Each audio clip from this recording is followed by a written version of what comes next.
much. Welcome, everybody. It's my absolute great pleasure to see so many of you joining. I know people are still joining in from all over the world. This is our third in a series of Academy for All webinars. And just as a reminder, the idea, the concept behind the Academy for All is to make the knowledge, the learning open to anybody within our movement, to the Academy alumni, to our program leaders, staff, volunteers. And the idea is that we're providing you with the topics that are relevant to you. And I'm extremely excited for today's topic. And the topics are delivered by diverse presenters from all over the world. And with that, it's my great pleasure to be welcoming Massam Malik, who is based in United Arab Emirates. And Massam brings a few decades really of expertise in leadership development and change management. We are also joined today by a special guest of Massam's, by Jeremy, who Massam will introduce. But before I pass it to Massam to walk us through such an important topic, the creativity and innovation in the new normal, I think a topic that's so relevant for all of us as we're figuring out our way out of the pandemic. Before I do so, just a few thanks to the people and around the world really who makes this Academy possible. Huge thanks to our sponsors, to Lions Club International, who've made possible the Academy from essentially the very start. Huge thanks to our great interpreters, those of you who are making this Academy for All, making it more accessible for our leaders around the world. So huge thanks to you. Huge thanks to Will for being a wonderful producer and making sure things go smoothly today. And now, without any further ado, I do want to pass it on to Massam to walk us through this wonderful, exciting topic. Massam, off to you. Thanks so much. Thank you so much, Svetlana. It is an absolute pleasure for me to be able to join everybody today. And I am here obviously joined by my colleague and partner in crime, which is Jeremy. We together have a combined experience of a few years when it comes to the concept of innovation, creativity, and change as well. So today what we want to be able to do is we want to be able to take you on sort of a learning journey that covers some very interesting topics, but we want you to consistently look at how this affects your life, inside the Special Olympics, and also how it affects your life outside the confines of work as well. My name is Massam. I am a management consultant that has been operating in the industry for close to 11 years now, with a background of finance and a background of aviation myself as well. Jeremy, that is joining me today, is a individual that has several decades of experience under his belt now, previously being a active member of the British Air Force, who was actually deployed under a NATO mission to the Balkans as well. And more recently, his life is a little bit less adventurous, and he has been working with Emirates, a very well-known brand around the world as well. So the topic of discussion today is innovation and creativity in the new normal. Before we get started, I just want to quickly share some housekeeping items with you. So during the course of the session, you must have some amazing questions and comments that sort of come to your mind. Please remember to use the Q&A function that you see in the toolbar. Towards the last 15-20 minutes of the session, we'll be choosing some of the top questions, and we'll take time to be able to answer that, whether that be through me or through Jeremy as well. And at the same time, you can continue to use the chat function at any point in time if you just want to drop in a comment. So The first question that we really want to be able to ask ourselves is, why does the world need innovation and creativity? Why does everybody keep talking about the fact that we need to be more innovative or creative? Why not let the world run like it has been running? And the fact of the matter is that if we continue to work with the philosophy or the ideology that we're just too busy and it is working fine and we really don't need to upgrade the way we are doing things, then we are like the individuals that you see on the slide in front of you. We will continue to do what we are doing because this is what we're used to doing. And we never take other ideas, or we do not search new horizons to be able to make our life or the lives of people around us better. And when we look at research that is being shared with us, we see that economies, countries, societies that are innovative and invest in the infrastructure that is needed to be able to sort of breed creativity in the way that they do things usually turn up to be economies that do well. The quality of life, or HDI, which is the Human Development Index, seems to be relatively high in those countries that consistently come out in the top 10 when it comes to being a innovative economy. Now, that does not mean that countries that are not showing up on this list are not innovative. It just means the more innovative you are, the tendency does become that your economy is going to be doing better as well. However, it does not matter if we look at wealth only. The world has problems. The world has risks that we are facing on a daily basis. And what you see in front of you is the global risk outlook for 2019 that comes from the World Economic Forum.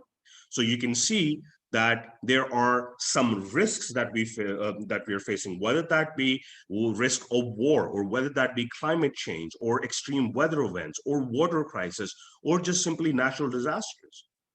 Some would argue that the COVID-19 pandemic is actually, one of the risks that you can probably place over here. And then obviously the likelihood of something happening. These are all very compelling reasons for us to be able to say, yes, we want new solutions. We want a different way of thinking. We want to solve the problems of not just today, but the future as well. And when we put that into context, we realize that we need a different set of thinking. The problems that we are facing today are due to the fact that we have a certain way of doing things. And if we want to be able to solve these problems, if we want to be able to create the solutions of the future, well, we need to start thinking differently. And that is where the concept of creativity and innovation comes in. This is why creativity and innovation is so important. It is in the grand scheme of things that you realize that this needs to be a core competency for us to be able to really become a future-proof organization. Most of you might have actually owned a camera at a certain point in your life. If you're too young, then your first camera was a digital camera. But for the others that have seen a little bit more summers and winters, they might remember that once upon a time, the camera in your hand required a little black reel to go in, the camera closed, you would take pictures, and then you would have to go to a lab and then get those pictures printed. So it was a whole process. And believe it or not, this was how everybody used to take pictures and get the printouts out. A company that was actually a giant of his industry was called Kodak Eastman. And again, I can't see a lot of the cameras, but I'm sure that there's a smile coming onto the faces of many people who remember that company. That company was the number one giant of their industry. Now, you can't see Kodak anywhere. When was the last time you walked into a mall or you walked into a shopping center and there was a shop that had Kodak written on it? Almost no one. How many of you actually have a roll of film in your house right now? You might have a digital camera, and some of us don't even have digital cameras anymore. You only use your mobile phone or your cell phone to be able to take pictures these days. However, this company was a giant once upon a time. Who put them out of business? The digital camera technology put them out of business. However, most people don't know this, but Kodak had access to digital camera technology early on when this technology was being introduced. They simply just did not take it on board. They kept saying that we are in the business of film, instead of saying that we are in the business of people capturing the important moments in their life. And when your business is film, you go out of business when people stop using films. Now, a question that I want to leave in your mind as we continue to go through the rest of the session is, what is the business that you guys are in? If you're part of this organization, Special Olympics, wherever you are right now in the world, what business are you in? Is it the business of games? Is it the business of providing a better quality of life for people of determination? Is it the business of connecting minds and souls on a same platform? I don't know what it is. Because if your purpose of existence was games, then guess what? COVID-19 just stopped your shop, right? You became the Kodak Eastman of people of determination, because that is what you did, right? You put games together. You guys had an amazing, global games here in Abu Dhabi just a couple of years ago, I believe, right? If that was your business, when there's COVID restrictions around the world, when travel cannot happen, when people cannot come into physical contact, well, you don't really have a business. And that is why, ladies and gentlemen, you need creativity and innovation in the business that you are right now. So with this in mind, I want us to understand the science of habits, because this is essentially what we're doing today, right? We're talking about learning some content and then changing your habits. But before you change your habits, you need to understand how habits are created. So habits are created by this small yet powerful thing, which is called a neuron. A neuron is a brain cell. So whenever you do something, that neuron fires. And when you do it again, that neuron fires again. Neurons sending electrical impulses to other neurons is how you do thinking, you do walking, you do eating, you do anything in life, right? And when you do this again and again and again, it creates what we call a neural pathway. This neural pathway is what we call habit. This is your autopilot. When you are driving a car, you might be driving for 15, 20 minutes without realizing that you've reached your destination. You wake up every day and you might stumble into the washroom and you start brushing your teeth without realizing that you're doing it. You woke up today, every single one of us, including myself. And there are certain ways we talk to people, there's certain ways we think, there's certain ways that we manage our relationships, go to work, so on and so forth. All of these that we are doing without thinking are our autopilots.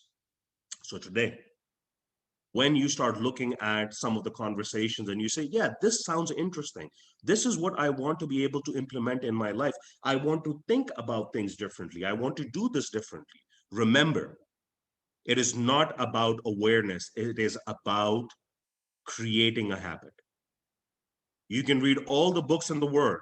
You can attend all of the workshop and webinars in the world. But if you do not change a habit, then all of that is really just a awareness exercise. So remember that anything that we're talking about today, the real return on investment for this time that you're spending with us today has to do with the fact that you need to make a commitment to yourself. A commitment that is going to then become a work-life application commitment to yourself. When we talk about creativity and innovation, right? Now that we've established that we want it, right? We need it in our life. The next question then becomes, where does it come from? Just because we want to be creative or innovative, is it just going to happen? And the answer is not really. Most people around the world want to be creative and innovative. However, there is a ability or a capability factor that needs to be factored in as well. So when we look at the cognitive power of the brain, Your brain really has two sides if you think about it. Your left brain and your right brain. Your left brain is responsible for what we call logic. It is the analytical thought process. It is the memory, the language, the concentration, the comprehension, or what we call IQ, intelligence coefficient. Your right brain is responsible for all the soft, huggy, feely things in the world. It is the design, the creativity, the intuition, the empathy, the art, the music, the awareness, the motivation. And this is what other people also call your emotional intelligence ability, or your EQ, which is your emotional coefficient. Now, the left and the right brain, or rather the IQ and the EQ, come together to create creativity and innovation. It is the ability for you to have a rational thought process. However, also the ability to see beyond what is really apparent right now, to be able to really create what we call is innovation or creativity execution.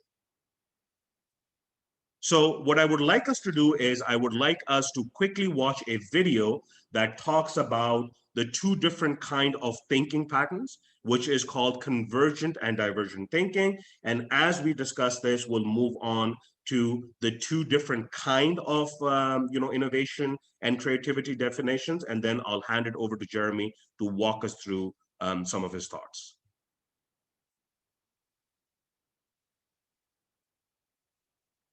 And an egg. If you have no clue and zero creative thoughts, you'd probably eat the raw egg with unboiled hard rice while staring at the coconut.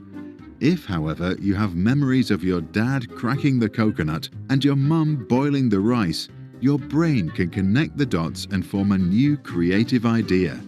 You boil the rice in coconut water, then fry it with the egg and add coconut flakes.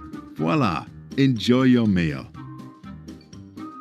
Creativity is our ability to look at a problem and come up with a good solution to solve it. Once we understand this, we realize that it has nothing to do with the subject matter, job, or what we study. There are creative inventors and creative artists, but there are also very creative cleaners and highly creative teachers. People we worship for their creativity often just connect different ideas in a beautiful new way and make them commercially successful. While all of us are creative, we differ in the way that we are and to what extent. Michael Keaton came up with the adaptation innovation theory. He believes that when we solve problems, we are either more adaptive or more innovative. People who are more adaptive creative try to do things better. People who are more innovative creative try to do things differently. To solve a specific problem, say that of smelly cat litter, both types would use a different approach. More adaptive types look for a solution inside the box. They might try to create better cat litter by looking at its chemical properties, then increase the size of the sand particles and finally add some refreshing tropical scent. More innovative creatives think outside the litter box. They come up with cat diapers, cat schools for good manners, or a robo-cat. But there are also other differences. Psychologist J.P. Guilford and some others argue that there is divergent and convergent thinking. More divergent thinkers are better at coming up with lots of ideas when they see a problem. Convergent thinkers see all the details and are better at narrowing down the options. A diverse team is hence usually most effective when trying to solve problems. A divergent thinker can list many ideas. After, a convergent thinker can then look at each option in detail and then pick the best one. The result is better than if anyone would do it by themselves. A murder mystery experiment involving two groups of students shows how creative diversity works. Group A was full of students from the same background. Group B was also all similar, but joined by one single stranger. The students from Group A enjoyed the process and felt like they worked together very well. The students in Group B didn't like having a stranger in their team, but they solved the mystery twice as fast and won the race. The researchers concluded that the stranger added a new perspective, making the group think harder and making them more careful of drawing fast conclusions or falling into group think. The result was a more intelligent problem-solving process. If we want to become more creative, we first have to build a collection of knowledge and memories, ideally by seeking new experiences. Only then can we increase the dots in our brain that we can connect. Clayton Christensen from Harvard Business School recommends that parents should fix things at home all by themselves. Their children then learn that problems can be solved by ourselves and in many different ways. Jack Matson, professor of creativity at Penn State University, recommends to dress for failure. This gives us a new perspective and the ability to play new roles. Mark Schvinn, founder of Minute Videos, suggests practicing saying yes, because whenever we say yes, we open the door to new experiences. Can you help me? Want to try my ice cream? Can I talk to you? Yes, yes, yes. So some of the key takeaways from this very interesting video is that there's different ways to be able to approach problems and solve problems. Some people would like to really go out of the box, and some people would like to narrow down on the way they want to proceed with solving an issue. Diversity of ideas is something that really helps us solve problems faster and better. And one way that you can actually create the ability or encourage the ability to be able to become more creative and innovative in your life is to be able to increase your experiences. Travel when you can. Speak to strangers. Speak to people who are not like you. You are in this unique organization that has people from around the world. Speak to them and understand what their perspectives about life are. How do they go about the business of living? And share your own perspectives as well. And just the fact that you are able to expand your thought horizons, this will give you the ability to be able to create those neural connections in your brain that can then help solve some of the problems that you might be facing as an organization or as an individual. When we talk about creativity and innovation, there's actually a subtle difference between the two definitions. When we talk about creativity, creativity is really the act of turning new and imaginative ideas into reality. And when we talk about the word innovation, this actually refers to turning a new concept into commercial success or widespread use as well. Now, you can have examples of both of this around the world in your life on a daily basis. And some of those examples and some of those case studies, my co-speaker, Jeremy, is going to walk you through now. So over to you, Jeremy. Thank you very much indeed. And what a pleasure, a humble pleasure to be able to talk and address the Special Olympics, both my fellow panelists and also all of you who are joining us today. As we're getting into this discussion, the questions are coming in, so please do keep them coming in. If we don't, we will try and answer them at the end, but also I'm going to try and lift out a couple of points, especially from Ben's comments, because I think it's really important to come back. Ben has really struck an accord here, which is that creative and innovative thinking is about getting our communities and our businesses to understand about diversity and inclusivity. So that is so powerful to support this model of the creative and innovative way in which we need our workforce and our leaders, our managers and our communities to embrace all of world's differences. So I'm an aviator. I come from a background in both military and commercial aviation. And where else have we seen such amazing creativity and innovation and continuing to do so? So I thought what I'd really like to do, I won't tell you any war stories, I promise. But what I would like to do is to take you to show you the model of how creativity and innovation can also be blocked by narrow-minded, poor habits of thinking. And we're going to be talking about how we can start to change the way we think. to support creativity and innovation in a moment. But let's come back to this story. And this story is about flying. Of course, it's got to be about flying.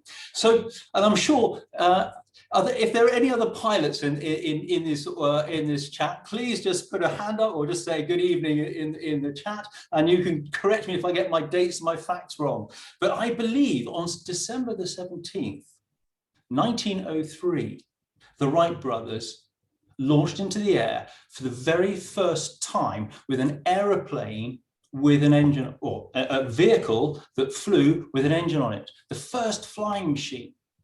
Creative and innovative bicycle shop owners, they had created something completely new and revolutionary. Now, I actually served with the British Royal Navy, and the Royal Navy came to see this amazing flying aircraft. It flew for about 120 feet, by the way. And the British Admiralty, where they saw this aeroplane, and I don't know whether it was Wilbur or Orville, they were dropping lead posts out of the side of the aircraft to show that you could actually drop weapons from it and possibly even sink a battleship. Now, the British Navy at the time were the strongest navy in the world, and it's all about battleship diplomacy. So there's no way in their mindset that this fragile little insect of a balsa wood, ply, and a bit of tissue paper could ever sink a battleship. And they even said the frailty and limitations of the flying machine make it defective for war purposes. But you can see already, and I think this addresses Ben's comment, this is how, if you've got people with very constrained ideas, poor habits, do not have creativity and innovative freedom in their way they're thinking, then of course that is what you're going to get. However, the press, and we all heard about the freedom of the press, free to think freely, the press published in the Times, so it went, the aeroplane costing a few thousand, but able to destroy a battleship costing many millions, will in future decide the destiny of nations. Just in that simple statement, taken over 100 years ago, we can see very clearly the dangers of not having a creative and innovative mindset, but being closed because of your biases or what you are used to. Now, all of you will have flown in an aeroplane, I'm absolutely sure. And believe it or not, I flew, I'm a captain of an A380. The wingspan of an A380 today is 220 feet. 220 feet is twice the distance that first powered flight took to the air at Kitty Hawk in 1903. So my goodness, we've seen huge innovative development of this new concept of aviation. We've seen it with development in how an aeroplane flies, how it navigates, how it communicates. We've even changed the concept of operations, how we use it, how we use the tools. What's the experience for the passengers on board? And we're going to come back to that a little bit later on, especially if I'll be able to talk to you about Emirates' development, changing of their mindset because they wanted to be creative and innovative. And Emirates is a very innovative airline. It's always changing, and you can build this into culture, into your business, so that people will be able to change and accept change more readily. And we'll discuss that a little bit later on. So we've got now, certainly from Emirates' point of view, even the operation, the concept of the culture of the company that started off initially in 1985, Emirates started off simply to fly from Dubai to the outside world and back again. It was simply an airline to feed Dubai. Why? Because the I think it was Pakistani Airways or the other airline that was feeding Dubai had decided that they wouldn't do it. However, the two aircraft started the airline. That was in 1985. Pre-COVID, December 2019, we had 220 wide-bodied airplanes flying 53 million people around the world. So at any one moment, there are 60,000 people in the air sitting in an airplane with an Emirates tailplane. That kind of concept, that kind of creative innovation has come from a core concept. The core concept initially was to create air travel, but then it's to create mobility and connectivity around the world. Who knows where Emirates might be in the future?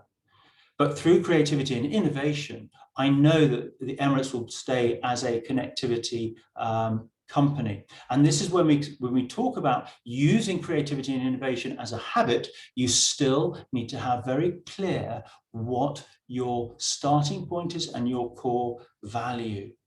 Now, it comes with risk. Creativity and innovation does come with risk. And the difficulty is to know how much innovation one should put on top of your creativity. And that is always going to be a problem. And the expert has to use experience and exposure with mindful reflection of what they're doing. But the clever expert in that mindful reflection will have diversity, will have inclusivity into their decision-making and problem-solving process. So creativity and innovation is by its very nature a problem-solving process that does not constrain you to your own narrow framework of your own ideas, but allows other people to come in and share and join and validate. And that's how we build inclusivity around the world. And that's how we feed back and support the Special Olympics even better. So perhaps it's now only appropriate to possibly look at the way that people think and look at the different competencies of thought process. And maybe I could pass back to Mazem to continue with the discussion from there. Thank you so much, Jeremy, and thank you so much for walking us through that amazing story. And, you know, it is very well known at this point in time, I suppose, that Emirates did start with a 2-plane loan or lease from Pakistan International Airlines. And lo and behold, in a relatively short 30-year, 35-year window, they have now become the largest airline in the world. And interestingly enough, just a couple of days ago, Emirates announced a loss of close to $10 billion for the fiscal year ended March 31st. I don't see people panicking in that organization at all. The message that is being sent at this point in time is that we will come back stronger. We will come back and we will roar back into the aviation world. And I think this mindset of resilience, this mindset of, you know, really changing the game is going to be something that you know, is going to help them in the next little while as well. So I would not bet against Emirates coming back stronger than they are right now. So on that view, if we continue to build up on the concept of the process of creativity and innovation, the starting point, like Jeremy said, is a very simple concept that is called the job to be done. The job to be done is a theory that comes from the late Professor Clay Christensen from the Harvard Business School. And he championed this theory by saying that the starting point is the question, why do you exist? The job to be done is essentially the purpose of your organization. So the job to be done does not change over time. It remains the same. The way that you are actually fulfilling that job to be done changes. So for example, from ancient times, human beings needed to get from point A to point B as fast as possible, as efficient as possible. So the first technology that was available to us was what? Our legs. So we walked. Then we figured out, well, wait, there's other ways for us to be able to, you know, get from point A to point B fast as well. It's by domesticating animals. So whether that be camels, whether that be elephants, whether that be horses, or whether that just be donkeys, we domesticated animals and we started riding those animals from point A to point B. Then came the steamships. We figured out that if we want to go long distances, well, you can't really have a horse that rides through the water. So what you did is you came up with the technology of ships, and then those ships became steam engines. Then somebody said, well, wait, there's other ways to go from point A to point B as well. We can actually have cars. So the first cars came into existence. That probably was followed by locomotive engines. So you could actually have trains on tracks, and they were efficient and they were relatively safe. Maybe not the first ones, but eventually they got safer. Then enter the aeroplanes and the story of the Wright brothers, right? It actually took us well into the 30s or the 40s for this mode of transportation to actually become commercial. And then we saw a boom of this in the 70s and the 80s. And the last 20, 30 years, right before the pandemic, air travel has become the mode of transport for millions and millions of people around the world. But does that mean this is where we stop? Probably not. We're starting to look at the technologies known as Hyperloop. There's actually a number of different cities around the world that are bidding for this. So Abu Dhabi and Dubai is one. There's a route in India that is being considered as well. There's a route in the US that is being considered. So Hyperloop, which would get you from, Washington, DC to New York in a span of, a couple of minutes at the most, is the technology that is coming to a station near you very soon. However, the job to be done has not changed. The job to be done remains to go from point A to point B as fast as possible and as safe as possible. Over time, your product changes. Over time, your service can change. Over time, the structure can change. But your job to be done does not change. Or if it changes, then you need to transform as an organization. My question to you is, what is the job to be done for the Special Olympics? And remember, this is what I alluded to before as well, right? I alluded to the fact that we need to understand, what are we trying to achieve as an organization? What are we trying to achieve? Because when we understand that, then we can drive the process of innovation and creativity. Innovation and creativity is not a process in itself. Innovation and creativity is a process that will help you get your job to be done in a better and more efficient manner.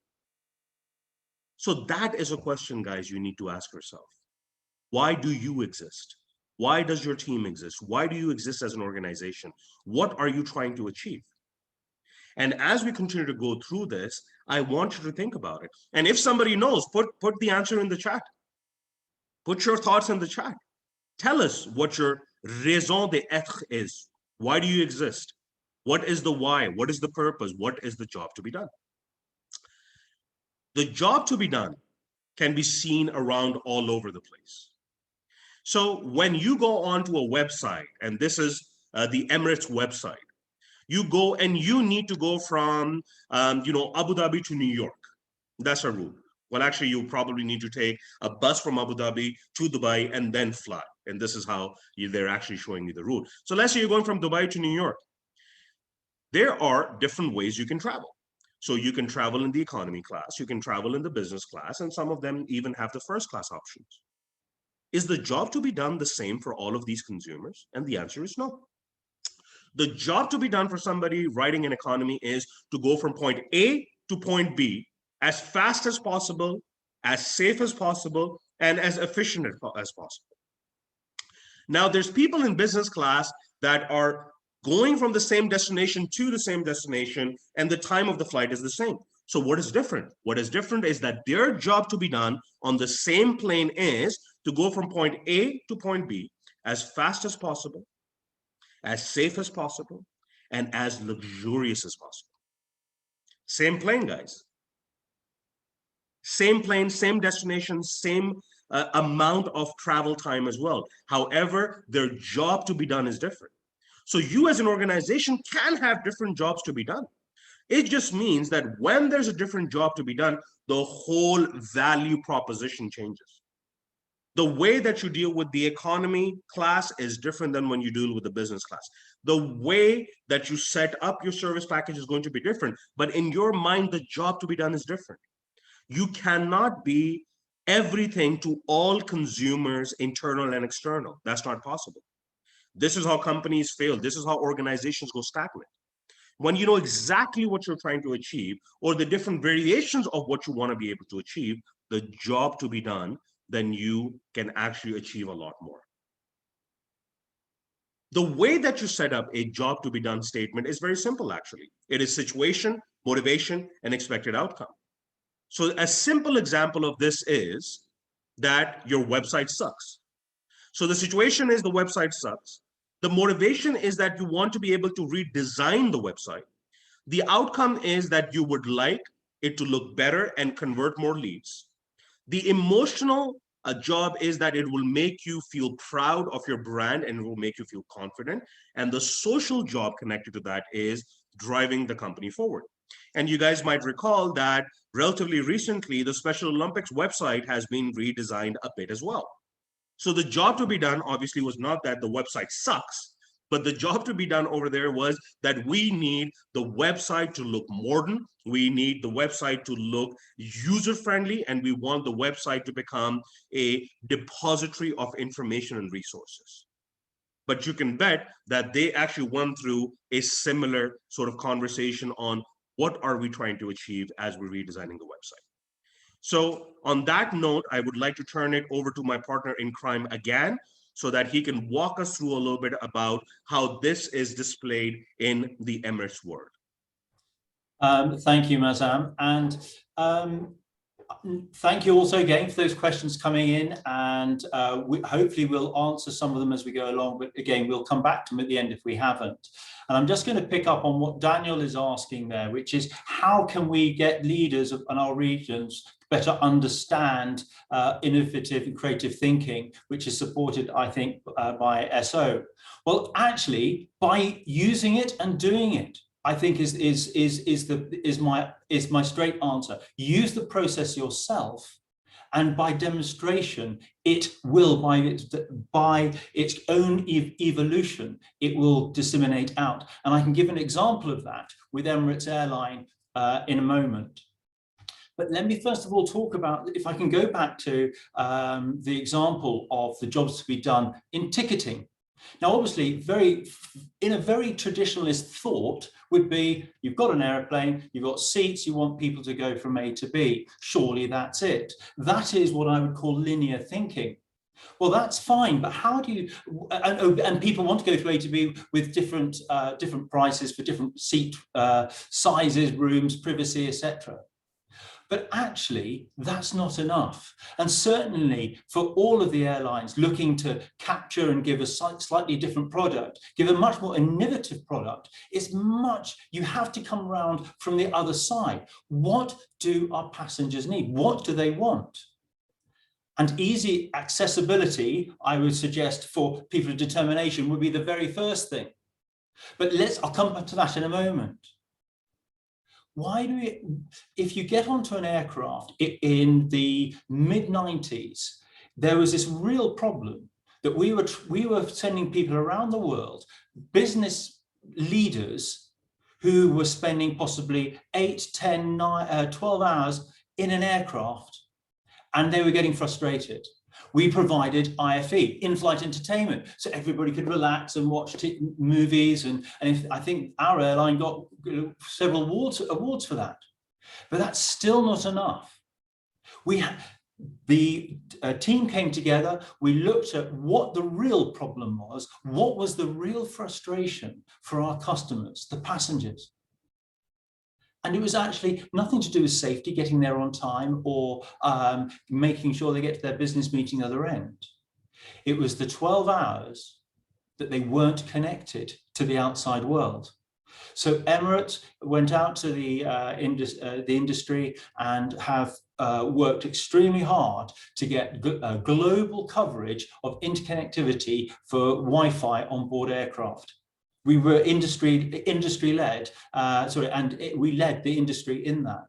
And it gives the customer so much more, the passenger a so much better experience, that the businessman or woman who's sitting there paying an awful lot of money will pay for that money to have the pleasure of traveling and having that time out, but still being able to do their business. So accordingly, we could then change the pricing structure within the airline, on board the airplane itself. So that's one example of creativity and innovation being driven by what the customer needs.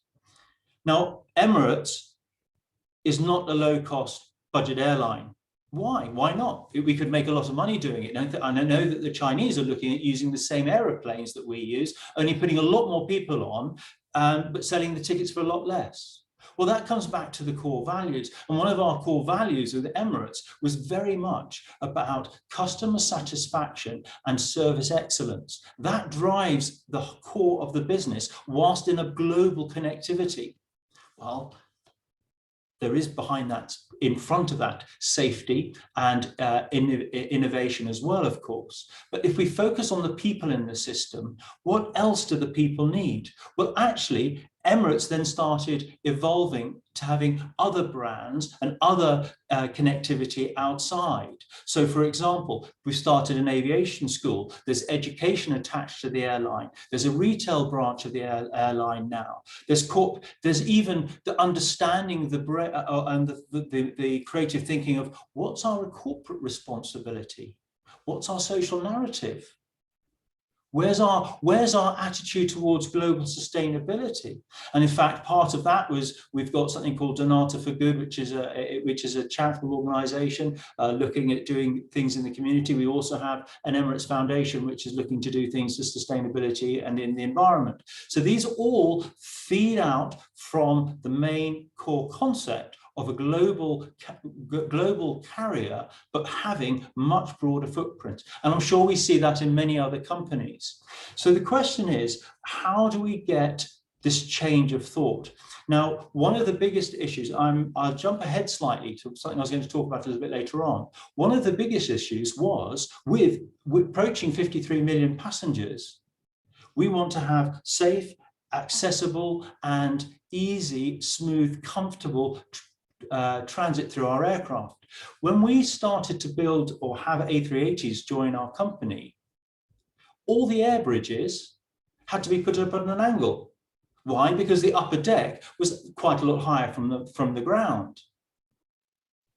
It was only then that people really started to think, what about accessibility for people who aren't free to move up as easily as everybody else? I.e. if you're constrained by a wheelchair or a walking stick. And that generated a whole train of innovative thought about people of determination and giving them access to aircraft and global travel. It really revolutionized our concept.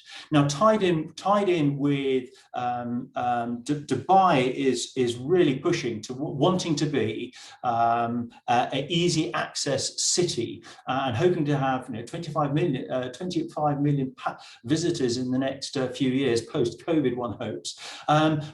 Driven by that and driven by Emirates in October 19 worked with the International Air Transport Association to have the first symposium to talk about accessibility within aircraft and how to make it much more comfortable and civilized transportation. That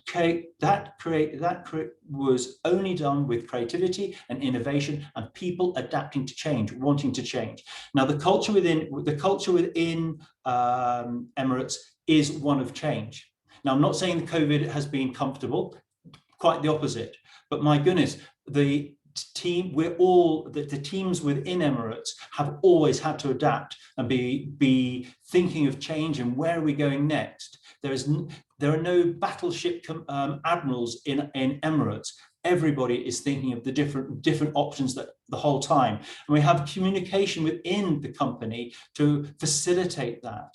And if ever there was one message I would put out from this chat, is you have to communicate and demonstrate creative, innovative thinking in order for it to snowball and empower people around you to do the same.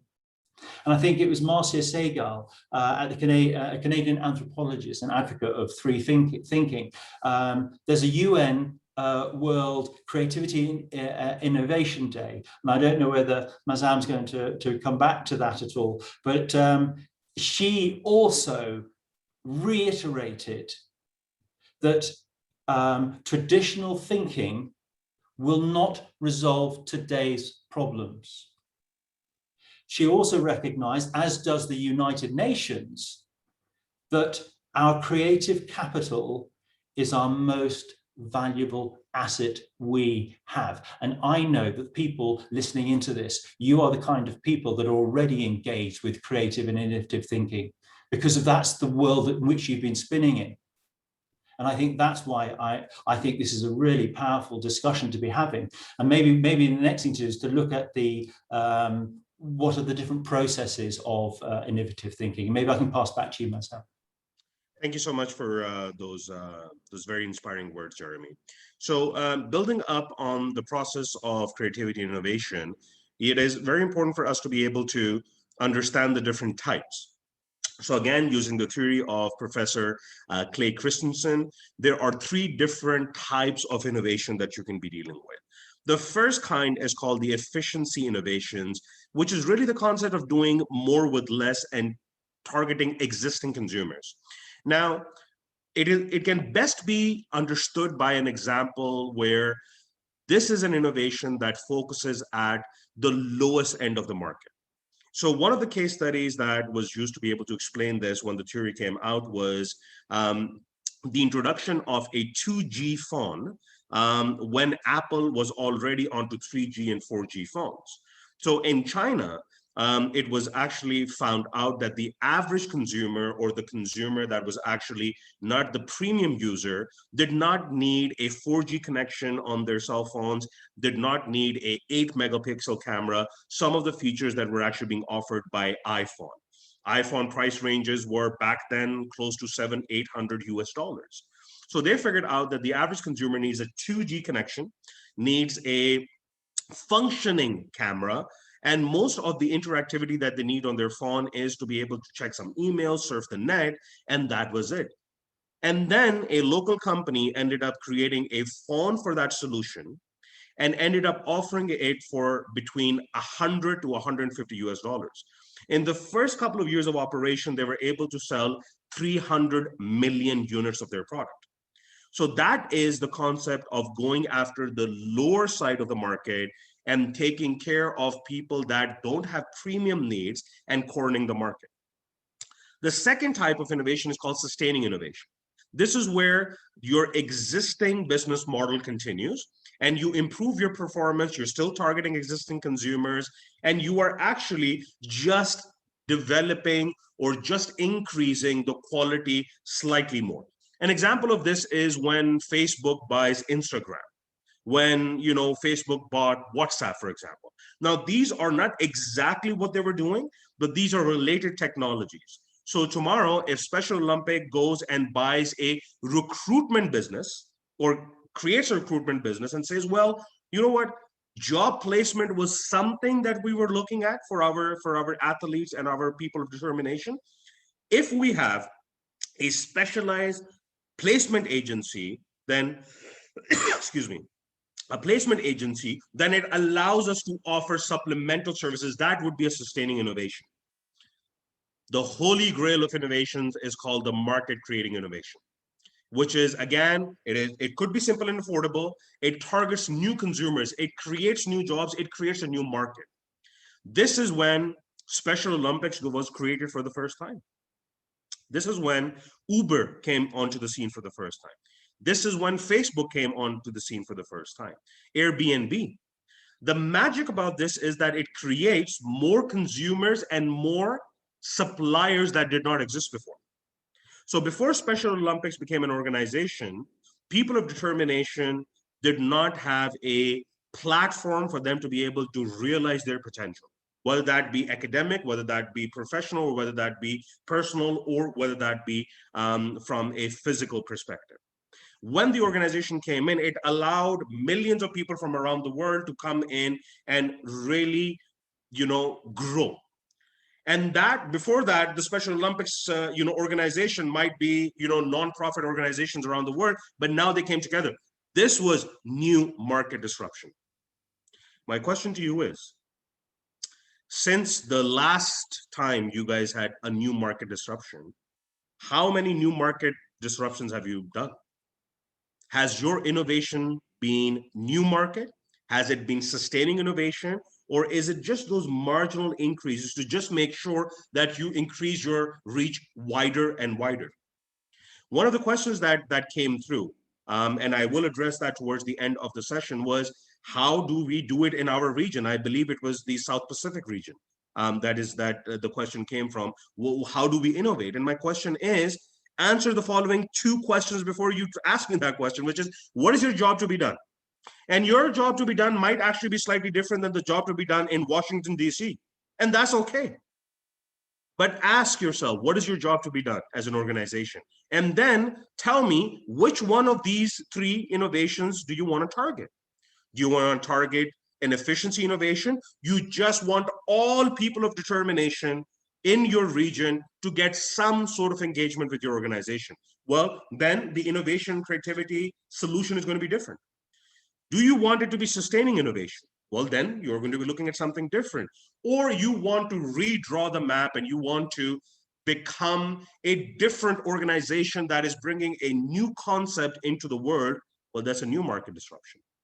Tell me what your goal is. Tell me what your aspirations are. And then you can go on about it and you can achieve it. Trust me, when it comes to ideas, which people think ideas are the most important thing. No, they're not. And they're actually not the most difficult thing as well.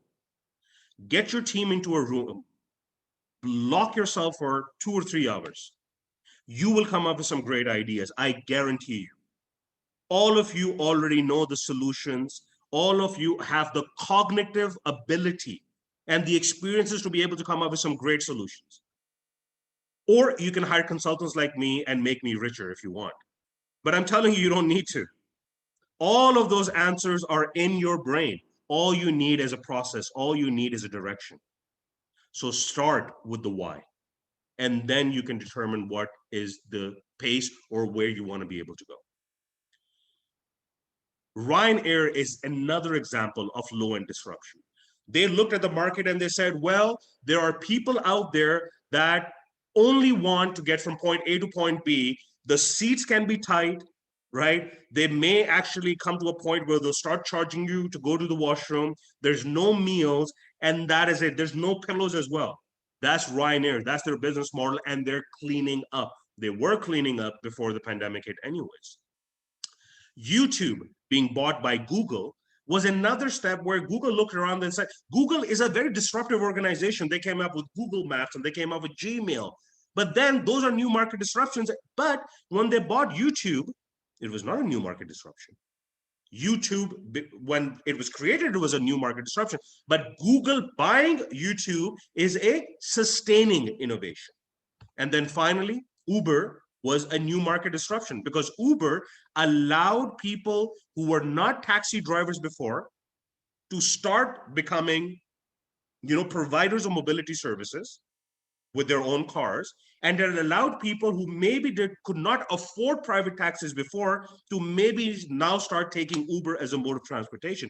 It increased the market. It brought new people who never considered this to be a proposition. An example is that right now, Special Olympics creates a platform where people of determination and people who are not people of determination can come together and create something together. Because before, it is only people of determination that are looking to be able to engage with the Special Olympics. Any solution that you're coming up with that only deals with this demographic is going to continue to be a low-end disruption or sustaining innovation. When you start going out of this box and you start becoming an organization that really reaches out, then you will have to move up and beyond this demographic. So that's my free consulting bid to you. I'm not going to send you an invoice for that, but I'm just throwing you some ideas so that it will maybe inspire you as you continue to go on. The process of creativity and innovation has to be put into different contexts. So the model that you see in front of you is focusing on how well a problem is defined and how well the domain is defined. When both of them are not well defined, you can only do basic research, right? You can only try to find out what the potential way of going about and innovating could be. When your problem is very well defined, but the domain is not defined, it could be a breakthrough innovation. This is where the mavericks happen and open innovations, and you can have prices and so on and so forth. When you move to the bottom right side of the model, where the problem is not well defined, but the domain becomes well defined, this is what we call disruptive innovation, where you have venture capital models, innovation labs, and different lean launch pads as an idea. When both the problem and the domain become well defined, then that is what you would be targeting as sustaining innovation, where there is roadmaps, R&D labs, design thinking, and possibly acquisitions as well. So remember, when Google bought YouTube, which was a sustaining innovation, the domain was very well defined and the problem was very well defined for them. Disruptive innovation, which was Uber, the domain was defined, the problem was not defined. Nobody knew what the problem was when Uber came in. We did not even know that we had a problem of mobility, right? But when they came in, they were like, oh yes, of course. I have evenings that are free and my car is free. So why don't I go and I make some money, right? So all of these are around us, all of these theories and these models. And you guys need to understand that these models and these theories are not built in a lab. When people ask us, what are the characteristics of innovative and creative people? We look at each other and then we go do market research. We go speak to people who are innovative and creative. And then we get all of that data and then we look at what the themes are and then we come and represent that data to you. That is all these things are, guys. These guys are not, these theories and these models are not created out of thin air. It is what real life is. So everything that you're seeing right now, and you will continue to see in a couple of other models that I'm going to speak to you very quickly about, are about real life. Innovation and creativity, at the very basis of it, is to deal with change. This is a topic that you guys are going to be coming back to at the later part of this learning journey as well. But this is what it is. When we are dealing with COVID-19, when we're dealing with different challenges of innovation and creativity, all we're saying is that we want to change habits and we want to change the situation or deal with change in our environment. So when COVID-19 happened, ladies and gentlemen, every single one of us, including myself and everybody on this call and everybody that we know, went through the 4 stages of reaction to change. The first stage is denial. I remember speaking to my friends, and in Feb of 2020, they're like, yeah, this is just flu. This is just overblown. This is just media. It is happening only in one place across the world. Why are we worried about it? And then suddenly, as the WHO announced it into a pandemic, people started resisting by saying, really? Wearing a mask? Why should I wear a mask? That makes no sense. And as the news started to reel in, people started exploring the idea, well, you know what, maybe I should start fist bumping instead of shaking hands.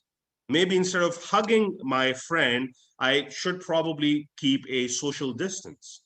And yes, I think it is a good idea to wear a mask. And then, lo and behold, 6 months down the road, everybody's committed to it, or most places around the world anyways, right? There's still, there's still some places around the world where mask wearing seems to be optional. However, in most places around the world where the pandemic, unfortunately, was raging on, people have committed to this new way. And now wearing a mask is very normal. Fist bumping your friends is very normal. Observing social distancing is very normal. So every time you are faced with change, I am faced with change, or we introduce change into people's life, people go through denial, they resist the idea, eventually they explore it, and then they go on and they can commit to it as well. The main idea over here is now you feel inspired and you want to go back and you want to bring change in your life and the life of people around you. They're gonna deny it first. We wouldn't even need it. We're a very innovative organization. We've been doing it for so many years. Why do we need to be innovative? I'm so creative. Look at me. Whenever you hear statements like this, people are in denial. And then you come up with ideas that like, yeah, actually this weekend I can't do it. I'm so busy. Let's just do this, the execution of this project right now. And then yes, absolutely, I promise you, Q3 is going to be our innovation quarter for the year, right? You know what, it's right now is not the time. We cannot be focusing away from the core business in COVID-19 times. We will do it next year when the whole world is vaccinated, right? When you hear things like this is people resisting. And then eventually, hopefully, they explore and they commit. The more time you use in denial and resist, you're wasting energy and resources. And remember, people can stay in denial and resistance for a few seconds or all their life. And that is a very, very important point that you guys need to remember. Finally, one of the global best practices when it comes to introducing change to your team and your organization is called the John Kotter 8-step model. We're going to quickly go over that with an example. And then I'm going to leave this, for Jeremy to be able to give us his final thoughts before we move towards the Q&A. And we also want to be able to set the stage for your future learning journey, which also has to do with change management. So John Kotter, who is known as the grandfather of change management in organizations, says that you need to begin with the big opportunity in mind. What are we trying to achieve here? Dubai as a city has been a message of inspiration for all people around the world. It's a great success story. So the big opportunity for them was that they wanted to become a destination of choice for all needs, whether that be healthcare, whether that be tourism, whether that be conferences, everything that people think about by saying, well, I want to go to a place where, there's an aviation show. Well, lo and behold, Dubai has it.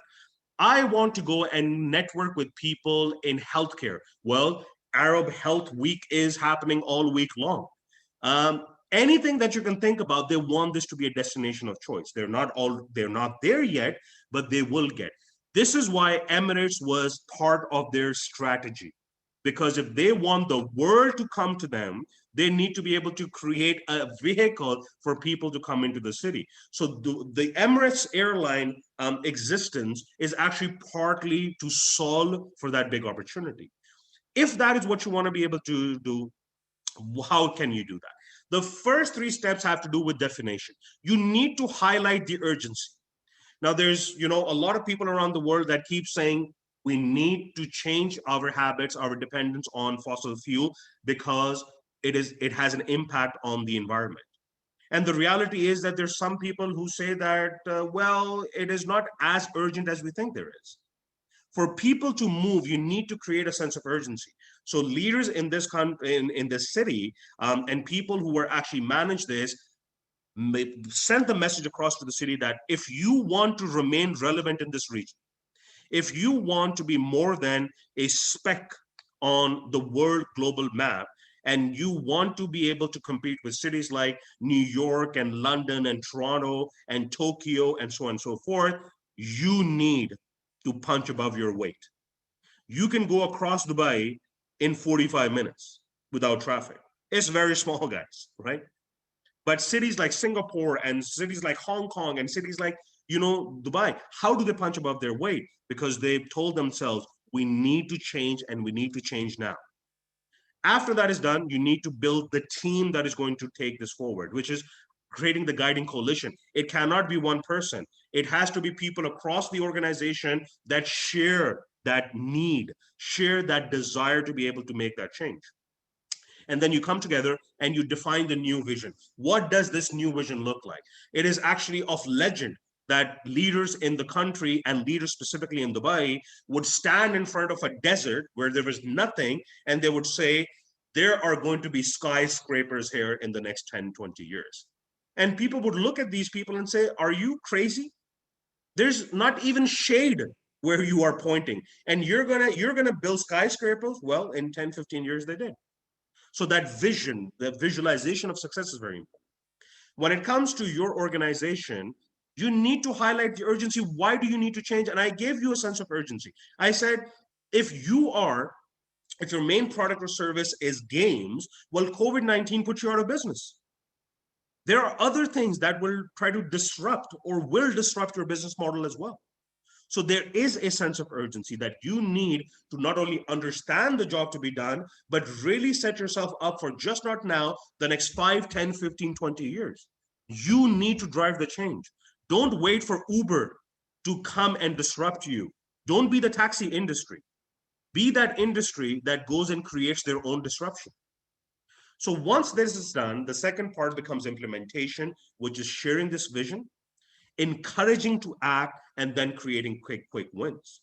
So we see this all the time, right? Dubai is consistently sending out messages across different mediums, and they have really empowered the different departments to act. They don't have to go back and they don't have to continue to get sign off from the government.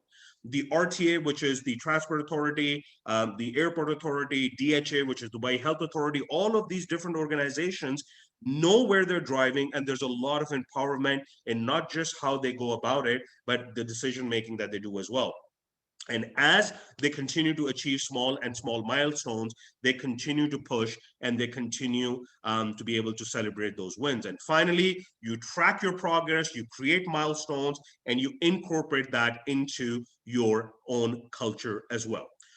So this is a very brief discussion of the John Carter 8-step model, which is used to be able to help bring change into an organization. And for the last 5 minutes or so, I'm going to hand it over to Jeremy, that is going to give us some closing thoughts, and then we'll open up the floor for Q&A for the next little while. My closing thoughts, just from having been brought in on an invite to come and share this moment with you. I'm not going to run through another model or another example which fits the model. All I would say is, having listened to Mazem run through those effectively 3 steps or 3 areas with 8 steps, they really work. A lot of the questioning I hear of how in the Q&A is, how do we create change? How do we embrace that change and show innovative and creative thinking? I mean, and I see Chris's question, what's your advice to deal with people who are set in their ways, those traditionalists, those people who don't want to change? Well, you use this skill set, these models. One thing I do know is that what is about to happen is remarkable. Post-COVID, building back, coming back, building back better and beyond, with sustainability, with our global issues that of humanity needs to come together. Now is a really, really powerful time for change. And I think that you, as an organization, are right on the edge where people are going to be receptive and adaptive. Now is a really good time to get the message out, but get it out positively, patiently, persistently. And I go back and I will quote Marcia Segal again. She says, if you can build worlds of free thinking, creative, inspiring curiosity, you will have new ideas, new decisions, new actions, and most incredibly, outcomes that you never thought about. It's been a pleasure to address you. Mazem, thank you for including me. May I pass back to you? Thank you so much, Jeremy. And again, I want to give special thanks to Svetlana and the team as well for making this happen. We are, we see the end product only, but the amount of hard work that Svetlana and the team has actually put in to get and make this a reality is just fantastic. Again, Svetlana, thank you so much for the opportunity, for making us part of this amazing learning journey and this wonderful Special Olympics family that is spread all around the world. Without further ado, I think we may have some questions. Yeah. Let's see. What do we have? Thanks so much, Ms. I think we've touched on the majority of the questions. We are right on point. So, and I'm conscious it's getting late for some people. If you're willing to stick around, that's wonderful. Some will take a look if there's something we can address, that would be great.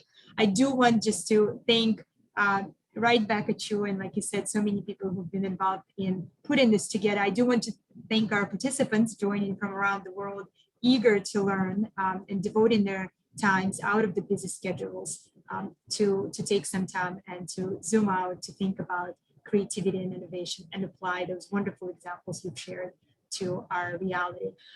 We will be, as you've mentioned, we will be continuing the series of Academy for All. Our next topic is planned to be around growth mindset, which ties really nicely to what we talked about today. And then later on in the year, we are looking to bring a couple to build on some of those models of leading through change. So stay tuned.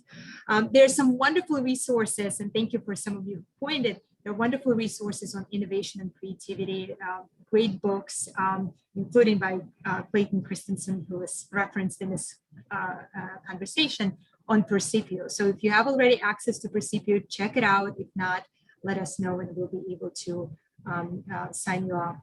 We will be sharing the recording and the slides with the participants, those who have registered. So we'll have your access to your information. So you'll get some follow-up material. So with that, again, officially, I do want to close the Academy, just conscious of time, but by all means, Ms. and Jeremy, if you have a moment, I still see quite a few people around. If you want to take any particular questions, we can do it in a kind of less formal way, I guess. Thank you so much, Lana. I've gone through the questions. Some of you, some of those questions have been answered. I think just a general theme that I continue to see is that people want to initiate change. Some of the comments have to do with the fact that there are certain people that they're dealing with that are set in their in their ways as well, and that seems to be a continued theme as well. So just my last thoughts on this before we move towards the conclusion of the call is human beings, including me and you, want to remain in our comfort zone. It's not because we're evil, it's just because we're human beings. We like our routines. We like to wake up a certain time. We like to go to the same cafe. We like to eat the same kind of food, have the same friends, drive that same car, live in that same neighborhood. We're nostalgic. Why is it hard for you to move from one place to another, even if you rent it? Because we get emotionally attached. We like our routines. So when you are trying to change behavior, remember, there's a part of you that is resisting it. And I'm talking about you. I'm not talking about other people. Because the questions have been, well, how about other people who are set in your ways? And my question is, well, how about you? You are just like I am set in our ways, and that's okay. The first step towards change is awareness. All progress in life starts from the truth. So what is your truth? The first truth is that we need to change. We need to be innovative and creative. It is not enough being Kodak right now, because Kodak will disappear tomorrow. Special Olympics is the largest organization of its kind. But for how long? You've been doing this for decades, yes. But can you guarantee that you won't be a Kodak? Are you going to be a Kodak, or are you going to be a Netflix? Are you going to be BlackBerry, or are you going to be a Uber? So that is the question that we want to ask ourselves. Once that is done, then just realize it's okay.